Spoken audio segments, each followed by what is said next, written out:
Madiga, hello Madiga, చలో Hyderabad, hello Madiga, చలో Hyderabad, hello Madiga, చలో హైదరాబాద్. ఈరోజు గౌతమ్ మండల కేంద్రంలోని కలపత్రం ఆవిష్కరణ చేయడం జరిగింది. నిరాధార దీక్ష ఇందిరా పార్కు, చలో హైదరాబాద్ ఇందిరా పార్కులో నిరాధార దీక్ష మేడి పాపన్న ఆధ్వర్యంలో నిరాధార దీక్షను విజయవంతం చేయాలని కోరుకుంటున్నాను. అందరికి జై భీమ్, జై మాదిగా, హలో మాదిగా, చలో హైదరాబాద్ ఇందిరా పార్క్. ఈరోజు దళితబాద మండల కేంద్రంలో, సిద్దిపేట జిల్లా దళితబాద మండల కేంద్రంలో కనపత్రం ఆవిష్కరణ చేయడం జరిగింది. ఈ కనపత్రం ముఖ్య పరిమితి ఏమనంటే 15,100 కోట్లు ఎస్సీ కార్పొరేషన్ నిధులు కేటాయించాలని ప్రభుత్వానికి డిమాండ్ చేస్తూ ఉన్నాం.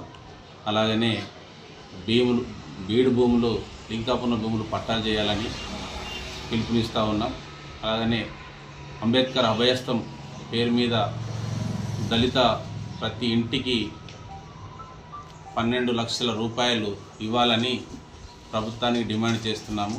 చేయనిడలో రేపు రాబోయే ఎలక్షన్లో మా మాదిగ వాడల్లో తీరనీయకుండా అడ్డుకుంటామని గవర్నమెంట్కి సూటిగా ప్రశ్నిస్తున్నాం.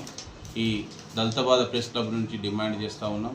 అలాగనే రేపు జరగబోయే నిరాహార దీక్ష ఇందిరా పార్క్ హైదరాబాద్లోనే దీక్షను విజయవంతం చేయవలసిందిగా ప్రతి గ్రామంలో మా మాదిగ సోదరులు అందరూ పేరు పేరున పాల్గొనాలని ముఖ్య గమనిక.